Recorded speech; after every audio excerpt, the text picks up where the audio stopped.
everyone, welcome back to another episode of Tech Helpline. Today I'm gonna show you how to hide your profile on Tinder. Keep watching the video till the end and don't forget to subscribe to our channel by hitting that subscribe button. Also press the notification bell icon so that you'll never miss another upcoming upload from us. If you ever want to hide your Tinder profile without deleting it using your mobile application, then first open up your Tinder application from the app drawer and make sure that you're logged in. Remember that you can also do this on a web browser and the steps are similar. From the main homepage of Tinder, tap on the profile icon located at the bottom right hand corner. This will open up your Tinder profile. Now tap settings from the options. Scroll all the way down until you see an option that says show me on Tinder. Turn off the button right next to it and you'll be able to hide yourself on Tinder. Your profile will not appear in the card stack for other users, but you can still use the app and your account to message your current matches. That is how you can easily hide your profile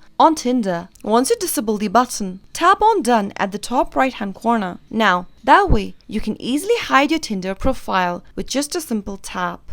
Once you make this change, your profile will not appear in the card stack for other users to see, but you can still use the app and your account to message your current matches. That was how you can easily hide your profile on Tinder. I hope the tutorial was helpful to you. If it was, go ahead and give us a thumbs up. I'll soon be back with more videos like this. Thanks for watching.